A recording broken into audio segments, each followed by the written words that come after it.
اللہم صلی علی سیدنا و مولانا محمد معدن الجود والکرم و آلہ و صحبہ وبارک وسلم۔ حمد و صلاۃ کے بعد آج رمضان المبارک کی 27ویں رات ہے۔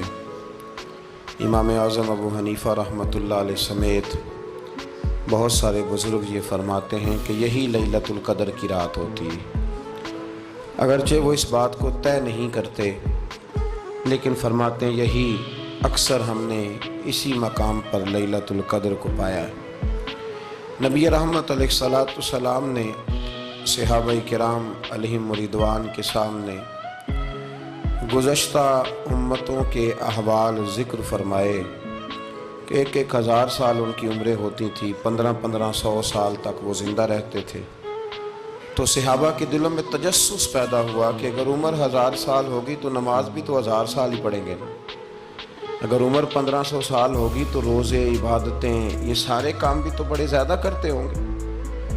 تو یہ شوق جب پیدا ہوا تو اللہ کریم نے فرمایا کہ محبوب میں ایک رات دیتا ہوں، لیلۃ القدر خیر من الف شہر، جو رات ایک ہوگی پر 1000 مہینے سے بہتر ہوگی، 1000 مہینے سے۔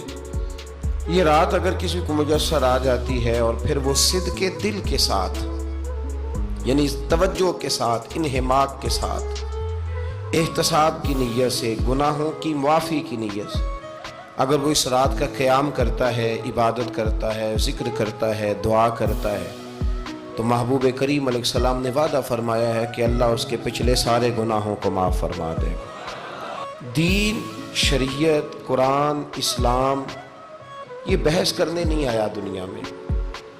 علماء جو بحث کرتے ہیں وہ توضیحات کے لیے، تشریحات کے لیے، تفاسیر کے لیے، وہ ان کا مقام ہے، لیکن ہم جو عوام بحث کرتے ہیں تو سمجھ لیں کہ دین بحث کرنے کے لیے نہیں آیا، دین تو عمل کرنے کے لیے آیا، اس پر عمل کیا جائے گا، عمل کی کوشش کی جائے گی۔ اور قرآن مجید نے کہا من عمل صالحا من ذکر او انثی، جو کوئی بھی اچھے عمل کرے چاہے وہ مرد ہو یا عورت ہو، وَهُوَ مُؤْمِنٌ، شرط یہ ہے کہ وہ مومن ہو، فَلَنُحْيِيَنَّهُ حَيَاةً طَيِّبَةً، فرمایا ضرور ہم اسے پاکیزہ زندگی عطا فرما دیں گے۔ جو عمل والے لوگ ہوتے ہیں انہیں اللہ کون سی زندگی دیتا ہے؟ حیات طیبہ، پاکیزہ زندگی۔ اللہ پاک، صاف ستھری، غلاظتوں سے پاک زندگی دیتا ہے جو بندہ عمل کرتا ہے۔ توبہ کا مطلب یہ ہوتا ہے کہ میں پچھلے گناہ پہ شرمندہ ہوں اور آئندہ نہ کرنے کا پکا وعدہ کرتا ہوں۔ انسان ہے، وعدے کے باوجود بھی کہیں غلطی کر لیتا ہے تو اللہ معاف کرنے والا ہے، لیکن وہ ساری رات روتا رہا، ہر مسجد سے چیخنے کی آواز آئی، اس نے ساری رات مسجد میں رو کے گزاری، لیکن جھوٹ چھوڑنے کا اس کا ارادہ ہی کوئی نہیں۔ وہ تو کہہ رہا ہے 3 دن کا رمضان رہ گیا ہے، پھر میں نے دیکھ نہیں لینا تمہیں۔ فساد چھوڑنے کا اس کا پروگرام ہی کوئی نہیں۔ وہ تو میاں طے شدہ بات ہے کہ سویرے وہ دکان پہ جائے گا اور صبح جو بیسن بیچے گا نا سموسے اور پکوڑے کے لیے، اس میں بھی ملاوٹ کرنے کا ارادہ رکھتا ہے۔ تو یہ ساری رات توبہ توبہ کہنے کا کیا مطلب ہوا؟ کھل کے ساری رات اس نے توبہ توبہ کی۔ حضرت عمر فاروق رضی اللہ تعالیٰ عنہ کے بارے میں امام ابن جوزی نے لکھا ہے کہ رات کو نا گھر کے اندر بیٹھے بیٹھے اچانک رو پڑے حضرت عمر، 62 سال عمر ہے، خلافت کے آخری ایام چل رہے تو رو پڑے ایسے ہی گھر میں بلا وجہ ہی۔ آپ کی اہلیہ نے، زوجہ نے بیٹے کو اٹھایا، فرمایا پتہ کرو تمہارے باپ کو کیا مسئلہ ہے، کہیں کوئی تکلیف تو نہیں، درد تو نہیں، صاحبزادے آئے؟ ابا جی کیا بات ہے؟ فرمایا اماں کو بلاؤ۔ سب لوگ جمع ہو گئے تو جناب عمر فاروق رضی اللہ تعالیٰ عنہ فرمانے لگے کہ بیٹھو میرے ارد گرد۔ سب بیٹھ گئے تو فرمانے لگے آج جب میں مسجد سے نکلا تھا تو میرے نبی پاک کے سچے صحابہ، سچے رسول کے سچے صحابہ، حضور کے سچے غلام یہ کہہ رہے تھے کہ عمر بڑا ہی اچھا ہے، عدل والا ہے، انصاف والا ہے۔ تو ابا جی اس میں رونے والی کیا بات ہے؟ تو فرمانے لگے ڈر یہ لگتا ہے کہ باہر تو میں اچھا تھا، کہیں گھر میں تو نہیں کوتاہیاں کرتا رہا۔ میری بات پہ توجہ کرنا، کہیں گھر میں آپ باتیں سن لیں تو شاید جتنی میں کرتا ہوں دوسرا کار ہی کوئی نہ سکے، لیکن جب عمل کے راستے پہ ہم نکلتے ہیں تو وہ مسدود ہے، وہ بند ہے۔ عمل کس نے کرنا ہے؟ آپ کوئی آیت پڑھیں تو یہاں غلطی نکالنے والے 20 لوگ مل جائیں گے، 20 لوگ، لیکن اس آیت پہ عمل کرنے والے کتنے ملیں گے؟ تو حضرت عمر فاروق رو رہے تھے، کہنے لگے کہیں تمہارے حقوق تو نہیں پامال کرتا رہا؟ تو آپ کی اہلیہ نے جب سنا تو وہ کہنے لگی عمر مجھے تو بڑا پرانا شکوہ ہے، آپ کو جاہ و جلال اتنا تھا میں بات نہیں کر سکی۔ عمر تم نے سارا دن مسجد میں گزار دیا اور ساری رات نقاب اوڑھ کے مدینے کی گلیوں میں گزار دی، میں تو زندگی کی کوئی خوشی دیکھ ہی نہیں سکی۔ چاہ تو میرے اندر بھی تھے نا کہ میرا شوہر کچھ گھڑیاں بیٹھتا، کہیں مجھے لے کے جاتا، تو میں تو کچھ نہیں دیکھا، مجھے بڑا شکوہ ہے۔ تو حضرت عمر کہنے لگے چل اللہ کی رضا کے لیے معاف کر دے۔ بھئی معافی بیوی سے نہیں مانگی جا رہی، معافی اپنی غلطی کی مانگی جا رہی، یہ سمجھ لیں۔ بیوی کے لیے تو خامد کا بہت بڑا مقام ہے نا، لیکن یہاں غلطی کس بات کی ہے؟ اپنی کمزوری پر غلطی کا اعتراف کر کے معذرت کا سوال کیا جا رہا ہے۔ تو حضرت عمر کہنے لگے معاف کر دے، تو اہلیہ کہنے لگی میں نہیں معاف کرتی، میری شرط پوری کریں۔ فرمایا وہ کیا؟ فرمانے لگی قیامت میں جب اللہ آپ کے لیے جنت کا حکم دے گا تو آپ میری سفارش کریں گے اللہ کی بارگاہ میں؟ سفارش کریں گے کہ یا اللہ مجھے کپڑے دھو کے دیتی تھی، میری عزت کی حفاظت کرتی تھی، میرے بستر کو پاک رکھتی تھی، کہیں گے؟ تو حضرت عمر فرمانے لگے تیرے ساتھ وعدہ رہا، رب نے اگر عمر کو اپنے فضل، اپنے کرم اور اپنے محبوب کے صدقے جنت دی تو عمر تیرے بغیر جنت میں نہیں جائے گا۔ عمل کا رستہ، عمل کا رستہ دیکھیں نا، 2 دفعہ استاد بات کرتا ہے، 2 دفعہ، اور کوئی زیادہ، ایک تو ہے نا کہ ایم اے اور جناب ایم ایڈ اور ایم فل اور پھر پی ایچ ڈی قسم کا استاد، ایک وہ جو matric P T C teacher ہے نا، وہ 2 دفعہ اسٹوڈنٹ کو کام کہے تو تیسری دفعہ وہ ناراض ہو جاتا ہے، کہتا ہے میں 2 دفعہ کہا ہے۔ بچے کو آپ 2 دفعہ کہتے ہیں اور اگر تیسری دفعہ کہنا پڑے تو غصہ آتا ہے نہیں آتا؟ بھئی تو نے اتنی دفعہ کہا ہے، تو سمجھ نہیں رہا بات کو۔ اور اگر اللہ کریم قرآن مجید میں سینکڑوں دفعہ کہے نماز پڑھو، سینکڑوں دفعہ، اور یہ بہانے کر رہا ہے، یہ بھی پروگرام بنا رہا ہے، پھر کہتا ہے میں بے چین رہتا ہوں، میں بے قرار رہتا ہوں۔ عمل کا رستہ اس کو اختیار کریں، آپ سکون میں رہیں گے۔ بد عمل آدمی اور بے عمل آدمی یہ ہمیشہ پریشان رہتے ہیں، ہمیشہ۔ عمل کریں، توبہ کریں تو پھر بدل جائیں، پھر تبدیلی آئے، اور یہ کوئی مشکل کام نہیں، جو بدلنے والے تھے وہ بدل گئے، بڑا کچھ کرتے تھے پر پھر وہ لوگ بدل گئے۔ حضرت فضالہ رضی اللہ تعالیٰ عنہ کہتے ہیں کہ میں بڑا دلدادہ تھا عورتوں کا، اور میرا ماحول یہ تھا کہ میں قتل بھی کر لیتا تھا، معاذ اللہ چوری بھی کر لیتا تھا، اور رات میری طبیعت تھی معاذ اللہ نئی سے نئی عورت کے پاس جانا۔ کہتے ہیں ابو جہل نے اعلان کیا کہ جو نبی پاک علیہ السلام کا سر اقدس معاذ اللہ کاٹ کے لائے گا نقل کفر، کفر نہ باشد، 100 سرخ اونٹ انعام ملے گا۔ تو میں نے ارادہ کر لیا کہ میں بہت سارا انعام حاصل کروں گا۔ قرآن مجید میں نا اللہ فرماتا ہے کہ بہت سارے لوگ ایسے ہیں جنہیں اگر میں رزق میں کشادگی دے دوں، زیادہ پیسے دے دوں، فرمایا باغی ہو جائیں، وہ سرکش ہو جائیں۔ یہ بہت سارے لوگوں کو جو اللہ تبارک و تعالیٰ اعتدال میں رکھتا ہے تو یہ ان کے لیے بہتر ہے۔ ہر بندہ دولت کے ہوتے ہوئے نیک ہو سکتا، تو یہ اللہ اگر رکھتا ہے نا اعتدال میں تو شکر کرے اللہ کا، ورنہ تو لوگ عیاشیاں کریں، پتہ نہیں کیا کچھ کر گزرے۔ تو حضرت فضالہ کہتے ہیں کہ میں نے خنجر تیار کیا اور میں نے بغل میں اس کو چھپایا، اوپر میں نے چادر اوڑھ لی۔ اب مجھے پتا تھا ظہر کی نماز کے بعد نبی پاک صلی اللہ علیہ وسلم طواف کعبہ کے لیے، بیت اللہ شریف کے طواف کے لیے جاتے ہیں۔ کہتے میں بھی اس طرف بڑھا، رستے میں نا وہ خاتون جس کے گھر میں نے رات آنا تھا، میں نے دروازے پہ دستک دی، میں نے کہا کہ تیار رہنا، تیار رہنا، آج میں بڑے پیسے لے کے آؤں گا۔ اسے میں نے یہ کہا اور پھر میں چلا گیا بیت اللہ شریف کا طواف کرنے۔ کہتے ہیں اللہ کے محبوب بھی طواف کر رہے تھے تو میں نے بھی طواف شروع کر دیا۔ ارادہ یہ تھا کہ جہاں نبی پاک علیہ السلام میرے قریب سے گزریں گے تو موقع پا کر میں حضور کے جسم اقدس پر خنجر کھونپ دوں گا اور معاذ اللہ شہید کر دوں گا۔ کہتے ہیں حضور ایک دفعہ بھی میرے پاس سے گزرے تو میں ہمت نہ کر سکا، دوسری دفعہ بھی پاس سے گزرے تو میں ہمت نہ کر سکا، تیسری دفعہ بھی گزرے تو میں ہمت، نبی کریم صلی اللہ علیہ وسلم 2-3 دفعہ گزرے تو فرماتے ہیں کہ مجھے موقع نہ ملا، اس لیے کہ حضور فرماتے ہیں اللہ نے روب کے ساتھ میری مدد فرمائی، دشمن پر میرا روب طاری ہو جاتا ہے۔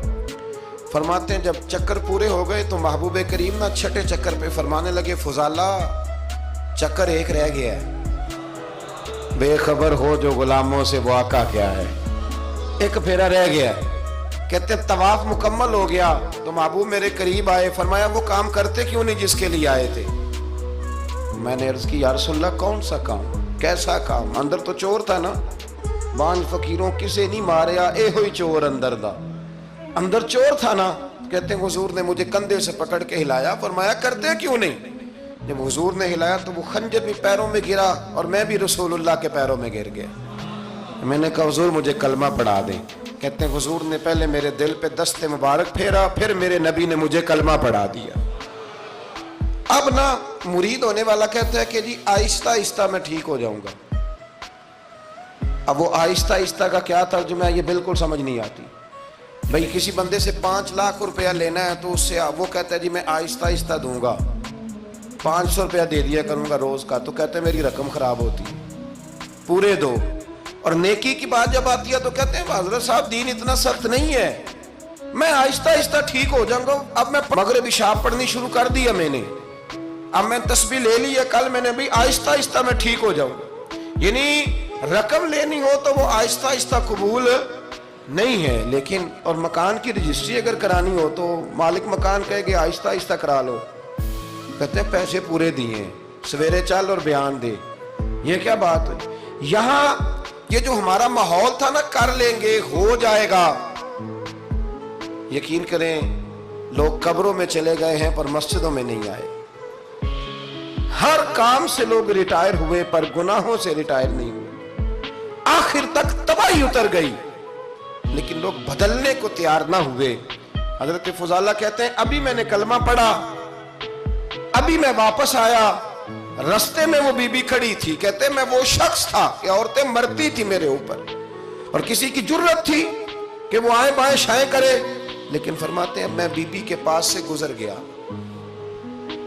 پہلے تو اس کا خیال تھا رکے گا، لیکن جب میں رکا نہ تو دروازے پہ آئی، اور جب میں گزر گیا تو اس نے آواز دی، لیکن میں نے سنی انسنی کر دی، جب آگے بڑھا تو میرے پیچھے دوڑی۔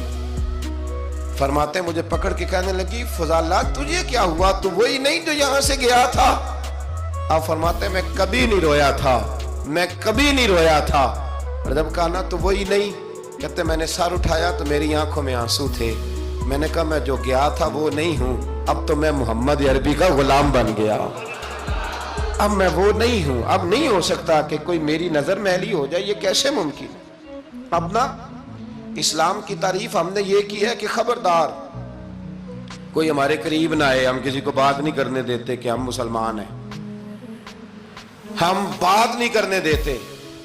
پتہ کیا بات ہے، ایک میری یہ تقریر ہوتی ہے ممبر پہ، اور ایک میرا عمل ہوتا ہے جب میں سفر کرتا ہوں، جب میں گاڑی میں بیٹھتا ہوں، جب میں دوستوں سے ملتا ہوں، جب ان دونوں باتوں میں تضاد آتا ہے نا، تضاد، تو لوگ تقریر کو جذبات نہیں کہتے، ایک فن بن جاتی ہے تقریر۔ آپ کو پتہ ہے نا وائزین نعت خواں کہتے ہیں میں نے محفل لوٹ لی، پھر لوگ شمار کرتے ہیں کتنے لوگوں نے سبحان اللہ کہی، پھر لوگ شمار کرتے ہیں کہ آج 5 بندے روئے بھی تھے جب میں تقریر کر رہا تھا۔ تو پھر یہ فن ہے، یہ جذبات کا اظہار، سمجھ لیں بات کو کہ عمل جب آپ نہیں نہ کرتے عمل، تو آپ خود بڑے بے چین رہتے ہیں کہ یار یہ میں کیا کر رہا ہوں، یہ کون سا گورکھ دھندا ہے کہ میرا عمل صفر ہوتا جا رہا ہے۔ ہمارے ایک استاد تھے تو وہ فرمایا کرتے تھے کہ اگر پڑھے لکھے آدمی کو تم بے عمل دیکھو تو اس سے دور ہٹ جایا کرو ورنہ تمہیں بھی بے عمل کر دے گا۔ میں نے ان سے عرض کی، میں نے کہا حضور یہ کیا ہے؟ تو فرمانے لگے اپنے حضرت صاحب سے پوچھنا، وضاحت کریں گے۔ میں نے حضرت صاحب سے کہا جی عجیب بات کر دی ہے، علم والے بندے کے پاس بیٹھ کے تو علم آتا ہے، تو وہ فرما رہے تھے کہ علم والے بندے کے پاس اگر وہ بے عمل ہو تو بالکل نہ بیٹھنا۔ تو حضرت صاحب فرمانے لگا میں صحیح کہا ہے۔ اب بات بہت بڑی ہے، پتہ نہیں آپ کی سمجھ میں آتی ہے نہیں آتی، بہرحال کر دیتا ہوں۔ پڑھا لکھا بندہ اگر بے عمل ہو تو اس کے پاس تو میں نے کہا حضور کیوں؟ فرمانے لگے اس لیے کہ وہ اپنی بے عملی پر بھی دلائل دے گا، وہ بے عملی پر بھی دلیلیں قائم کرے گا کہ یہ وجہ ہے تو اس لیے میں ایسے کر رہا ہوں۔ تو چونکہ وہ بے عمل ہے اور ہے پڑھا لکھا، نبی کریم صلی اللہ علیہ وسلم کے غلام نہ پل بھر میں بدل جاتے تھے۔ اور اللہ تعالیٰ بھی نہ بڑے موقع دیتا ہے ہمیں، بڑے موقع۔ حضور نے فرمایا جس نے ایمان اور احتساب کی نیت سے روزے رکھے وہ نئی زندگی کا آغاز کرے، اس لیے کہ اللہ نے اس کے پچھلے سارے گناہ معاف فرما دیے۔ میرے نبی کریم علیہ الصلوۃ والسلام نے فرمایا جو شخص بیمار ہو گیا، مریض ہو گیا، اور نسائی شریف میں فرمایا کہ 3 دن تک بستر پہ رہا اور اس نے شکوہ نہ کیا اللہ کا، اور جب وہ شفا یاب ہو کے بستر سے اٹھا ہے نا، تب اللہ نے اس کے پچھلے سارے گناہ معاف فرما دیے۔ اور فرمایا جو حج کرنے گیا، حج کر کے واپس آیا، اللہ کے حبیب فرماتے ہیں یوں سمجھے کہ میں آج ہی ماں کے پیٹ سے پیدا ہوا۔ بڑے موقع اللہ نے دیے، بڑے موقع، بڑے سارے موقع عطا فرمائے کہ میں تیرے پچھلے گناہ معاف کر دوں گا، تو بھی تو نئی زندگی کا آغاز کرنا، تو بھی تو شروع کرنا نئے سرے سے، تو بھی تو بدل کے آنا، تو بھی تو اپنے اندر تبدیلی پیدا کرنا۔ سالوں بیت گئے، ہمیں سالوں بیت گئے، تقریر کرتے، تقریر سنتے، قرآن سنتے، پورا قرآن سنتے، ترجمہ اور تفسیر لوگوں نے پڑھ پڑھ کے بڑا جگہوں پہ لوگ دلائل دیتے، بات کرتے۔ کب وہ وقت آئے گا جب ہم عمل کریں گے؟ تھوڑا مجھے سفر کرنا پڑتا ہے، دنیا میں گھومتا رہتا ہوں، تو کچھ چیزیں ایسی ہوتی ہیں جو کبھی کبھی انوکھی ہو جاتی ہیں۔ میں ایک جگہ پہ تھا تو وہاں 4 5 6 عمرے کے ٹکٹ تھے محفل میں، تو ہمارے آپ کو پتہ ہے نا وہ جو دلیلوں والے لوگ ہیں ان بیچاروں کو بھی کوئی دلیل نہیں ملتی۔ تو ایک صاحب مجھے کہنے لگا جی عمرے کا ٹکٹ دینا جائز ہے قرآن اندازی کر کے؟ میں نے کہا یار چلو جائز ہی رہنے دو، تیری مہربانی، کہ اب اس پہ بھی اعتراض آ گیا ہے۔ میں نے کہا 100% جائز ہے، کوئی اس میں کوئی ایسی بات نہیں ہے، لیکن اندازی تو شروع ہو گئی جو حدیث میں نہیں آئی، عمرے کے ٹکٹ والی ہے جائز، پر نبی پاک نے جس قرآن اندازی کا کہا تھا وہ کب ہوگی؟ حضور نے فرمایا تمہیں پہلی صف کے ثواب کا پتہ چل جائے تم قرآن اندازی کرو، وہ کس دن کرنی ہے، کس مسجد میں ہوتی ہے؟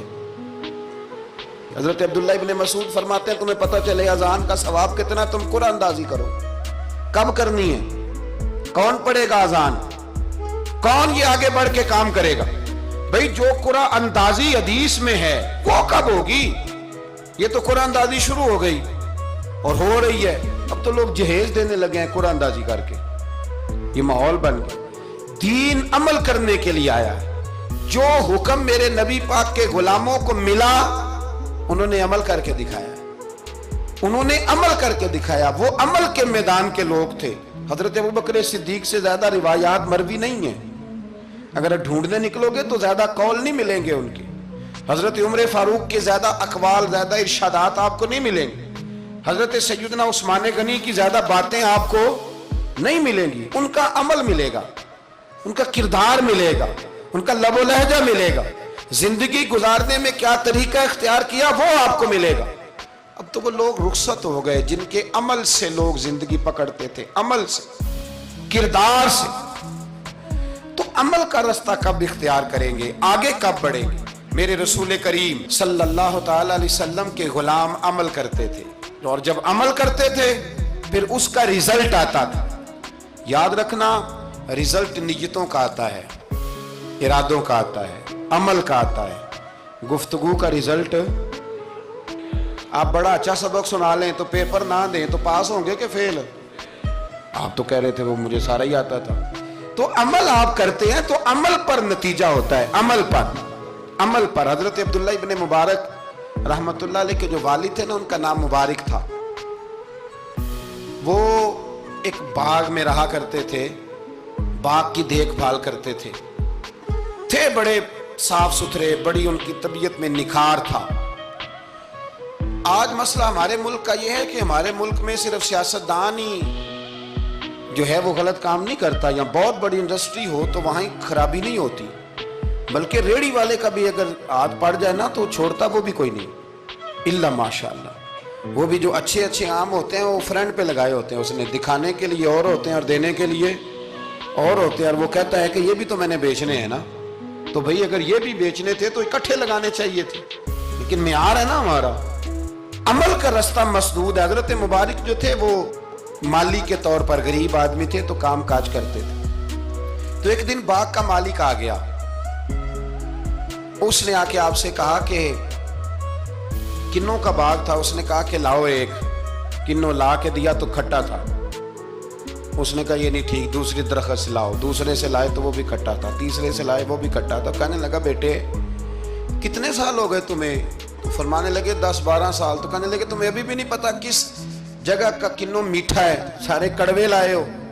تو آپ فرمانے لگے آپ نے مجھے دیکھ بھال کے لیے رکھا ہوا ہے، کنوں چکھنے کے لیے نہیں رکھا، مجھ سے قسم اٹھا لیں کبھی میں نے چکھا بھی ہو، اس لیے کہ میرے ذمے اور کام۔ باغ کا مالک اتنا خوش ہوا کہ اس نے آزاد بھی کر دیا، اپنی بیٹی کا نکاح بھی کر دیا، اور وہ باغ بھی آپ کو تحفے میں ہی دے دیا۔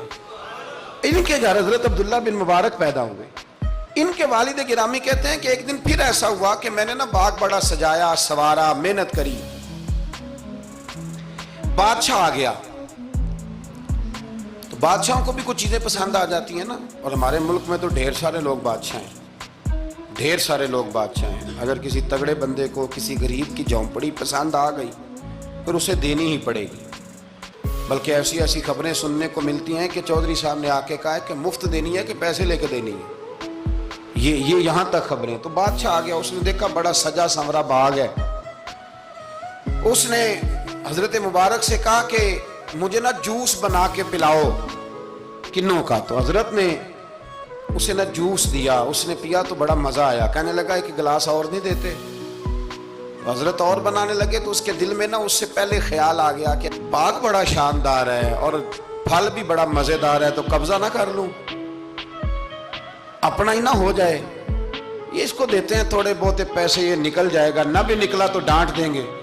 اتنی دیر میں نا حضرت مبارک رحمت اللہ تعالیٰ علیہ ایک گلاس شربت کا اور بنا کے لے آئے، بادشاہ کو دیا نا، تو اب جو گلاس آیا تو کڑوا تھا، کسیلا تھا، کھٹا تھا۔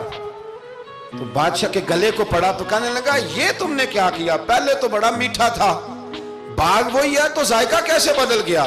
تو آپ فرمانے لگے وہ بادشاہ کی نیت بدلی ہے نا، بادشاہ کی نیت بدلی ہے تو اس کا بھی ذائقہ بدل گیا ہے، تو نیت نہ آپ کی بدلتی۔ اور یہ حضور کا فرمان ہے، فرمایا اللہ کے کچھ بندے ایسے ہوتے ہیں جو اللہ کے دیے ہوئے نور سے دیکھتے۔ کہا آپ کی نیت بدل گئی تو اس کا ذائقہ بدل گیا۔ اب بادشاہ نے دل میں کہا نہیں یار بندہ کہہ تو ٹھیک ہی رہا ہے، یہ تو اس کی محنت سے اللہ نے پھل دیا ہے، مجھے ایسا نہیں کرنا چاہیے۔ تو حضرت دوڑ کے گئے تو دوسرا جوس کا گلاس بنا کے لائے، اب دیا تو میٹھا تھا، کہنے لگا اب کیا ہوا؟ فرمانے لگے آپ کی نیت ٹھیک ہو گئی ہے تو رب نے ذائقہ بھی ٹھیک کر دیا ہے۔ نبی پاک علیہ السلام نے فرمایا اللہ تو تیرے گمان کے قریب رہتا ہے، تیرے گمان کے۔ یہ میں بچوں کو نا تھوڑے دن پہلے میں انہیں کہہ رہا تھا دین میں آگے بڑھنے کے لیے کوئی سیاست نہ کرنا، کوئی چکر نہ چلانا۔ میں نے چکر چلانے والے لوگ ہمیشہ پیچھے رہ جانے والے دیکھے۔ تھوڑا کر لینا پر اتنا کرنا جتنا مخلص ہو کے ہو سکے، کوئی چکر چلانا، کسی کھاتے میں پڑنا، اس سے بچنا، نہ پیچھے رہ جاؤ۔ میں نے بڑے بڑے تیز لوگوں کو زندگی میں زیرو دیکھا ہے، اور بڑے بڑے سادے لوگ جن کو 50,000 روپیہ گننا پڑ جائے تو تھک جائیں، لیکن اللہ نے انہیں دیا ہے تو بغیر حساب کتاب ہی عطا فرمایا ہے۔ تو ہم نہ نیتوں کے بل بوتے پر عمل کریں، خالی باتیں نہ کریں، آپ کا جو عمل ہوگا وہ آسانی کر دے۔ حضرت حبیب اجمی بڑے مالدار تھے، دنیا میں ڈھیر سارا فساد مالداروں کی وجہ سے ہوتا ہے۔ یہ جو شادیاں مہنگی ہوئی ہیں نا، یہ ابھی تھوڑا عرصہ پہلے کی بات ہے کہ شادی میرج ہال میں کرنے کا کسی دیہاتی کو کہتے تھے تو وہ کہتا تھا کہ میں نے نہیں میرج ہال میں کرنی، تھی کروں توڑی دیے۔ اب کیا ہوا ہے؟ کوئی منع کرتا ہے؟ بلکہ جو بڑے دور دراز دیہات ہیں ان میں بھی میرج ہال بن گئے۔ یہ امیر کچھ قباحتیں ایسی پیدا کرتے ہیں کہ غریبوں کے لیے بھی مشکل ہو جاتی ہے۔ یہ کچھ ایسے معاملات لاتے ہیں میدان میں کہ پھر عام لوگوں کے لیے اس میں مشکلات ہوتی ہیں، چونکہ وہ رواج بن جاتا ہے معاشرے کا۔ پیسے والا آدمی اس رواج کو لاتا ہے میدان، اس سے خرابی ہوتی ہے۔ اور پھر میرے غریب کا یہ حال ہے کہ امیر کو رسم چھوڑ دے تو چھوڑ دے، غریب کو قرضہ اٹھانا پڑے، چھوڑنی کوئی شے نہیں، اس نے جو مرضی ہو جائے، اس نے کوئی چیز پیچھے نہیں ہونے دے۔ حضرت حبیب اجمی بڑے مالدار تھے تو وہ کاروبار کر, یہ مالدار لوگ جو ہوتے ہیں نا یہ تو کہتے ہیں پیسے کو پیسہ ہے نا, کتنا مشہور ہے جملہ, پیسے کو پیسہ. تو یہ پھر مارکیٹ میں پیسہ پھینکتے ہیں, تو یہ پیسہ کھینچنے کے لیے پیسہ پھینکتے ہیں, پھر ایک دوسرے کو کہتے ہیں تیری وجہ سے مہنگائی ہوئی ہے, تیری وجہ سے مہنگائی ہوئی. حالانکہ مہنگائی کسی کی وجہ سے بھی ہوتی کس کے لیے؟ غریب کے لیے. مطلب پیٹرول مہنگا ہوا تو کرایہ بڑھ گیا بس کا, لیکن پیٹرول سستا ہوا تو کبھی کرایہ بھی سستا ہوا ہے, اس نے ادھر ہی رہنا ہے. تو مہنگائی کس بیچارے کے لیے ہوئی؟ غریب کے لیے, جس نے گھر جانا ہے نا, اس نے گھر جانا ہے. ابھی ہمارے ایک بچے نے جانا تھا تو سفر لمبا تھا, تو کہہ رہا تھا 1000 روپیہ میرے پاس ہے پر کرایہ 1500 لگتا ہے. ابھی بھی لوگ حساب کرتے ہیں اور پھر سوچتے ہیں کہ رستے میں شے کوئی نہیں کھانی, اس لیے کہ پھر کرایہ کہاں سے دوں گا, مینج کر کے رکھتے ہیں. یہ خدمت ہوتی ہے نا علماء کی, حفاظ کی. تو مجھے پتہ ہے, میں اس قبیلے کا آدمی ہوں, مجھے پتہ ہے کہ یہ کیسے حساب کر کے رکھتے ہیں کہ اب اتنے آئے ہیں تو اس میں سے یہاں جس کے پاس ہیں ہی بڑے لمیٹڈ سے, تو وہ بیچارہ پہلے سے سوچ کے بیٹھا ہوتا ہے. مجھے پتہ ہے جن کے پاس پھر بے حساب ہوتا ہے وہ پھر مارکیٹ میں پھینکتے ہیں تو کھینچتے ہیں, تو ظلم کرتے ہیں. حضرت حبیب اجمی کہتے ہیں جب مال دیا اللہ نے تو میں نے سود کا کام شروع کر دیا. اب سود والوں کے پاس بھی بڑی دلیلیں ہیں, انشورنس والوں نے بھی فتوے رکھے ہوئے ہیں, وہ آگے فتویٰ دکھاتے ہیں, وہ کہتے ہیں جناب فتویٰ. تو میں نے کہا کہ فتویٰ مارکیٹ میں میری طرح کے مولوی ہیں میاں, اب کیسی بات کرتے ہیں, فتویٰ تو مل ہی جاتا ہے. لیکن نبی کریم علیہ السلام کا وہ فرمان ذہن میں رکھنا کہ حضور نے فرمایا ایک حلال ہے تو ایک حرام ہے, ایک میں شک ہے. اللہ کے نبی فرماتے ہیں تم نے شک والی چیز سے بھی بچنا ہے. اس میں مشکوک ہو گیا نا کہ پتہ نہیں. اب دیکھیں نا علماء کا یہاں اختلاف ہے, جو جائز کہتے ہیں قابل احترام ہے, لیکن جو ناجائز کہتے ہیں ان کے بھی تقوی میں کوئی شک, تو شک آ گیا نا اس بات میں. تو حضور نے فرمایا تم شک والی چیز سے بھی بچو. حضرت حبیب اجمی کہتے ہیں میں سود کا دھندا کرتا تھا, بڑا سود لاتا تھا, بڑا سود, اور یہ سود جس پہ چڑھ جاتا ہے اس پہ اترتا نہیں.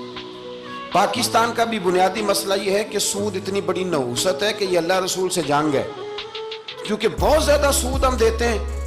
اس لیے میں تو آپ کو پتہ ہے جو کوئی برا کام کرے اس کو برا کہنا چاہیے. حکومتی لیول پر تنقید اس لیے اچھی ہوتی ہے کہ لوگوں تک جب پہنچتی ہے تو فائدہ دیتی ہے, لیکن جو بندہ اچھا کام کرے اس کی اچھائی کو بھی بیان. حضرت حبیب اجمی رحمت اللہ تعالیٰ علیہ فرمانے لگے کہ سود کا کاروبار میں نے شروع کر دیا, اور بڑا وسیع تھا میرا کام سود کا. میں سود لیتا تھا, سود پہ گزارا ہوتا تھا. میری بیوی مجھے سمجھاتی تھی کہ یہ سود ہے, یہ حرام ہے, یہ غلط ہے, سے بچو.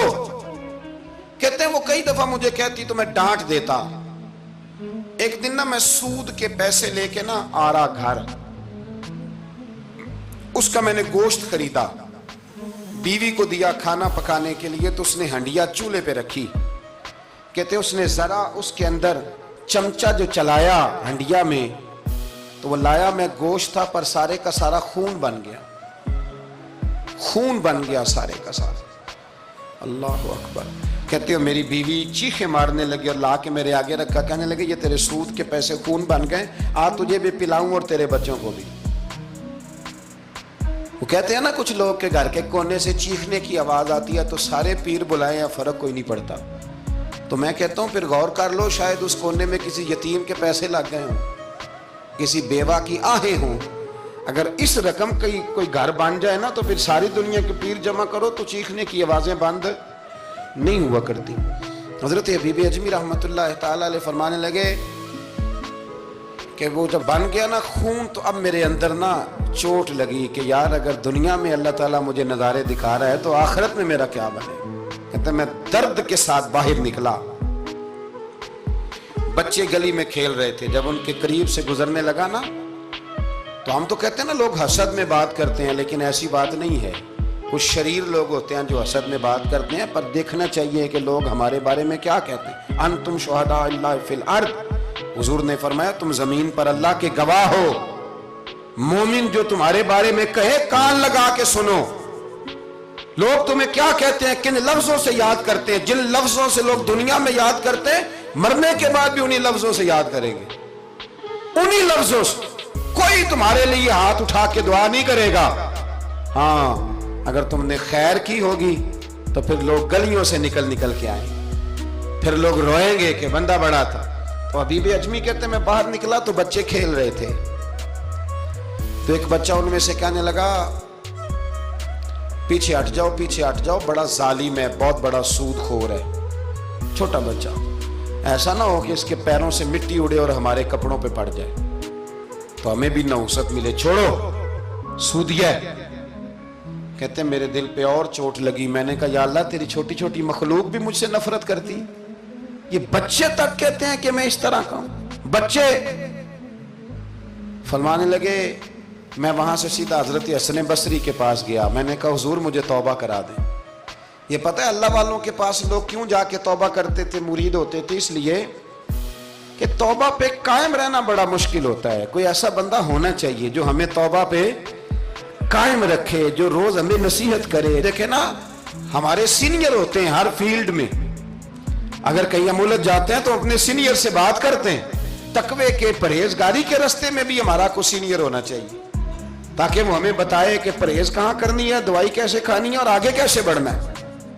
فرمانے لگے میں حضرت حسن بصری کے پاس گیا، توبہ کی، معافی مانگی، گڑ گڑایا، بڑا رویا، تو خواجہ حسن بصری نے مجھے توبہ کرائی۔ میں نے پکا ارادہ کیا کہ مر جاؤں گا پر حرام کا پیسہ نہیں کھاؤں گا، مر جاؤں گا حرام کا لقمہ نہیں کھاؤں گا۔ ویسے بھی ہم زیادہ کھا نہیں سکتے، یہ وارثوں کا مال ہوتا ہے، ہمارا تھوڑی ہوتا ہے۔ ہم کسی کے مال کے محافظ بنے رہتے ہیں، اور کھائے گا کوئی اور حساب دے گا۔ اور جہاں تک بچوں کا معاملہ ہے نا، بچے اچھے ہوں نا تو پیسے بانی جاتے ہیں، اور بچے نالائق نکل آئیں تو جو ہوں وہ بھی اجڑ جاتے ہیں۔ تو اس لیے محنت تربیت پر ہونی چاہیے، نہ کہ بینک بیلنس پر ہونی چاہیے۔ حضرت حبیب اجمی کہتے ہیں واپس آیا سچی توبہ کر کے، ایک لقمہ حرام نہیں کبھی لوں گا۔ ابھی وہ بچے وہیں کھیل رہے تھے جن کے پاس سے میں گزر کے گیا تھا۔ کہتے ہیں واپس آیا تو وہیں کھڑے تھے، انہی بچوں میں سے وہی بچہ دوبارہ بولا، کہنے لگا پیچھے ہٹ جاؤ، پیچھے ہٹ جاؤ، اللہ کا ولی آ رہا ہے، کہیں ایسا نہ ہو کہ ہمارے پیروں سے گرد اڑے، اس کے کپڑوں پہ پڑے اور ہم بے ادب لکھ دیے جائیں۔ کہتے ہیں میں نے چلتے چلتے چیخ ماری کہ اے اللہ، ابھی تو میں آج بدلا ہوں، آج میں بدلا ہوں تو تو نے میرے حق میں ساری گواہیاں بھی بدل دی ہیں، تو نے سارا نظام بدل کے رکھ دیا ہے۔ تبدیلی اپنے اندر لائیں، روح کے اندر لائیں، مزاج کے اندر لائیں۔ یہ شب قدر کی رات ہے، توبہ اور استغفار کریں، لیکن بدلنے کے ارادے سے، چھوڑنے کے ارادے سے۔ اعلیٰ حضرت فاضل بریلوی رحمت اللہ علیہ جب ذی الحج کی آخری رات ہوتی تو فرماتے صبح سال بدل رہا ہے تو ہمیں بھی بدل جانا چاہیے۔ لوگ پوچھتے حضور کیا بدلیں؟ فرمایا جو ایک سپارہ پڑھتا تھا 2 کر دے، اور فرمایا جو اپنے آپ کو خوش کرنے کے لیے باتیں کرتا تھا وہ باتیں کم کر دے۔ آج نہ کچھ بدلنے کا پروگرام بنائیں، اپنے رب کریم کے ساتھ دل ہی دل میں وعدے کریں کہ کچھ عادتیں ہم چھوڑیں گے۔ یہ غلط بات ہے کہ عادتیں چھوٹا نہیں کرتی، حضور عادتیں تو بدلنے آئے ہیں دنیا میں، عادتیں بدل جایا کرتی۔ اپنے آپ کو بدلیں اور اپنے اندر تبدیلی پیدا کریں، پھر خدا کے رزلٹ کا انتظار کریں، پھر دیکھیں اللہ کس طرح کے فیصلے فرماتا ہے۔ آپ ارادہ کریں، آپ پروگرام بنائیں، آپ ذہن اپنا بنائیں کہ میں نے نا اب کچھ بدل جانا ہے، اب میں نے اندر کچھ اپنے تبدیلی پیدا کرنی ہے، نکل آئیں۔ 2-3 گزارشات جاتے جاتے آپ سے عرض کروں۔ ایک تو زندگی میں کچھ کام ایسے کریں کہ جن کاموں کا مجھے پتا ہو یا میرے رب کو پتا ہو، کسی انسان کو خبر نہ ہو۔ دوسری بات یہ یاد رکھیں کہ دین کا کوئی کام بھی زندگی میں کرے نا تو اپنے اوپر مشقت کریں کہ وہ کام میں نے ریاکاری کے طور پہ نہیں کرنا، وہ دکھلاوے کے طور پہ نہیں کرنا۔ دینی معاملات کے اندر، دینی کاموں کے اندر، یعنی پہلے آپ اپنے آپ کو مطمئن کریں کہ واقعی آپ فی سبیل اللہ وہ کام کر رہے ہیں۔ اب یہ جو رسم ہے نا بے تحاشا، کچھ چیزیں بوجھ بننے لگ گئی ہیں، بوجھ۔ طبیعت محسوس کرتی ہے کہ یہ کیا ہو رہا ہے، مطلب ہم یہاں بھی ہم وہ کام کریں گے سیکھ کے، سن کے، تیار کر کے۔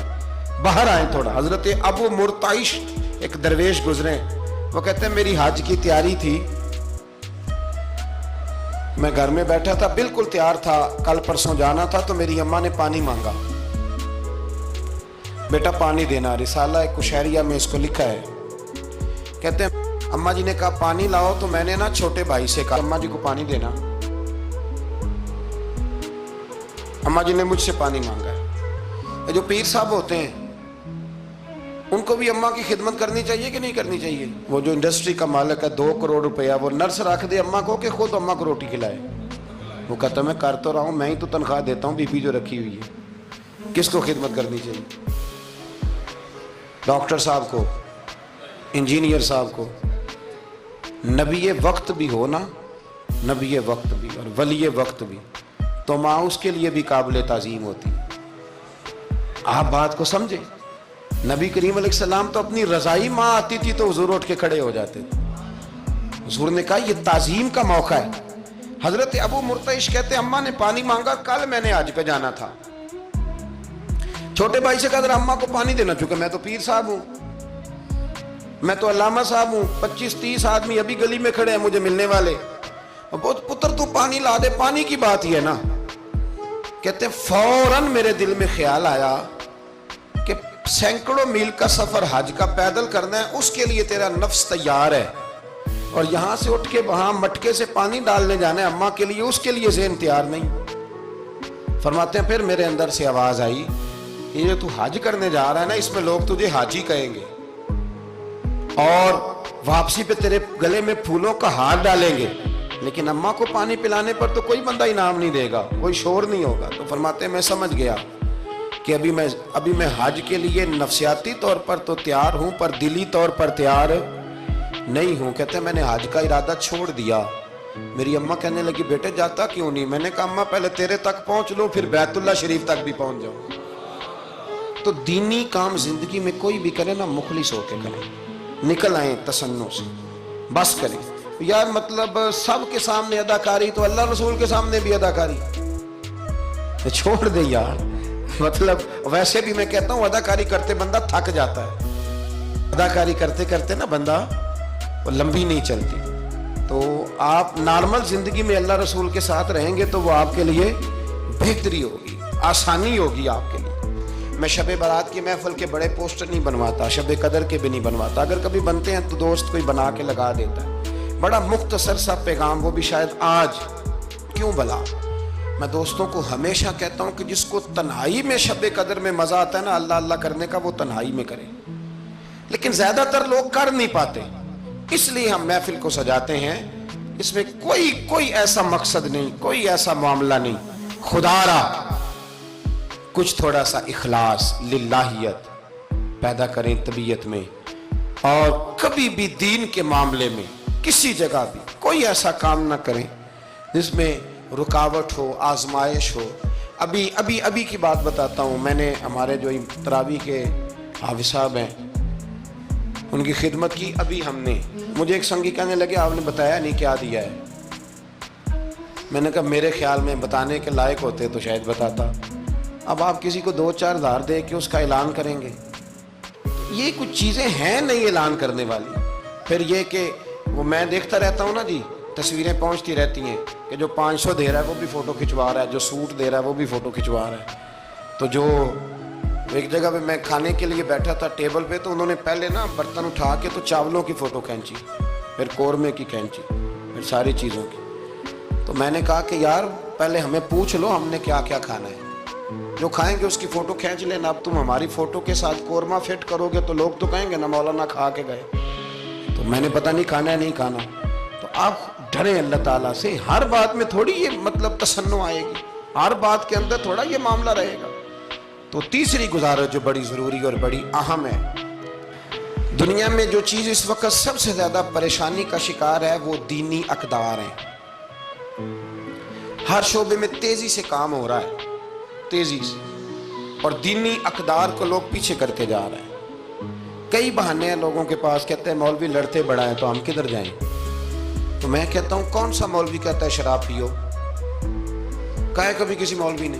وہ کوئی بھی ہو، کسی نے کہا ہے کہ رشتہ داروں کے تعلقات خراب کر لو، کسی نے کبھی کہا ہے کہ ڈاکے مارو؟ تو آپ کیا بات کرتے ہیں صاحب؟ کون سا مولوی کہہ رہا ہے کہ چوریاں کرو؟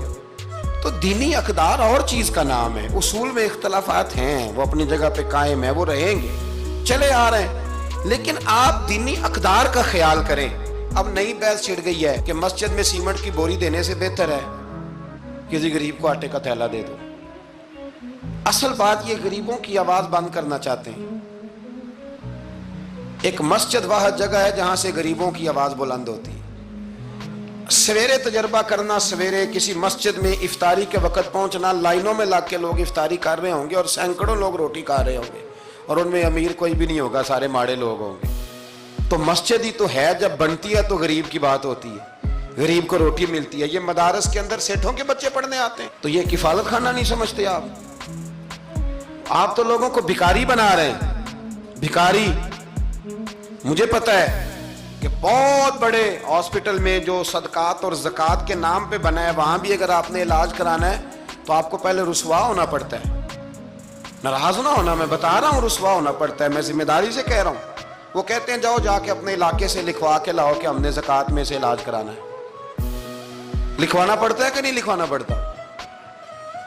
یعنی جو ہسپتال بنا ہی صدقات اور زکوٰۃ پہ ہے، میں کسی کو ٹارگٹ نہیں کر رہا، لیکن وہ کہتے ہیں جاؤ 4 آدمیوں سے لکھوا کے لاؤ. پہلے آپ نے لکھوانا ہے، پھر آپ نے تصدیق کرانی ہے، پھر پاپڑ بیلنے. تو کتنے لوگوں کے سامنے پردہ کھلا کے زکوٰۃ کے ساتھ آپ یہ کرا رہے ہیں. اور اصول کیا ہے؟